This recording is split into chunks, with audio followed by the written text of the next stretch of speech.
Hi my tears, இப்போ நம்ம அடுத்து வரும் எண் எதுங்கிறத நம்ம ஷார்ட்கட்டில் பார்க்க போகிறோம்.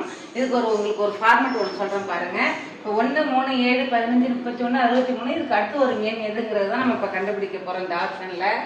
பாருங்களேன், இப்போ இதை பார்க்கும்பொழுது நமக்கு எப்படி தெரியுதுன்னா 2n - 1ங்கிறது தான். இப்போ இதே நம்ம டைரெக்டாகவும் நம்ம 2 மல்டிபிள் பண்ணி போடலாம்.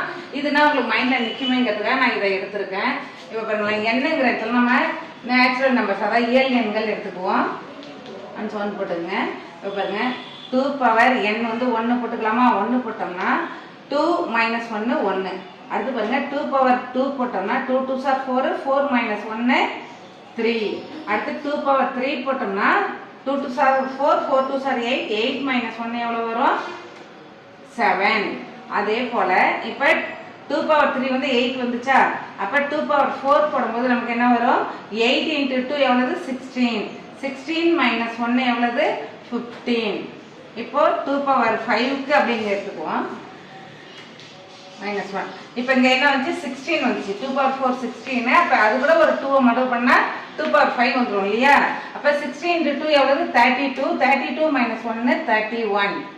அடுத்து பாருங்க 2 6 - 1. இப்போ இங்க என்ன வந்து 32 32 × 2 எவ்வளவு வரும் நமக்கு? 64. 64 - 1 எவ்வளவு வரும்? 63. இப்போ பாருங்க 2 7 - 1. இங்க 64 வந்துச்சா? 2 ஓட வேல்யூ எவ்வளவு? 64. அப்ப 2 ஒரு 2 மல்டிபிள் பண்ணா போதும். அப்ப 64 × 2 எவ்வளவு? 128. 128 - 1 எவ்வளவு? 127. இதுதான் B தான் நம்மளுடைய ஆப்ஷன். இப்போ இது எப்படி நம்ம எடுக்கிறோம்னா, நீங்க எல்லாமே 2 வச்சுக்கலாம். 2 × 2 × 2 × 2 போட்டுக்கலாம். சரியா? இப்போ இது டைரக்டா நீங்க ஒவ்வொன்றுத்துக்கும் இப்போ 2 என்ன ஆன்சர் வந்துச்சு? 2 2s are 4 4 2s are 8 8 2s are 16 வருதுன்னா அடுத்து 5க்கு நீங்க ஒவ்வொரு நாளையும் போட தேவையில்லை. இந்த 16ஓட ஒரு 2 மல்டிபிள் பண்ணுங்க. அதே மாதிரி இங்க அந்த 32ஓட ஒரு 2 மல்டிபிள் பண்ணுங்க. அவ்வளவுதான். தேங்க்யூ.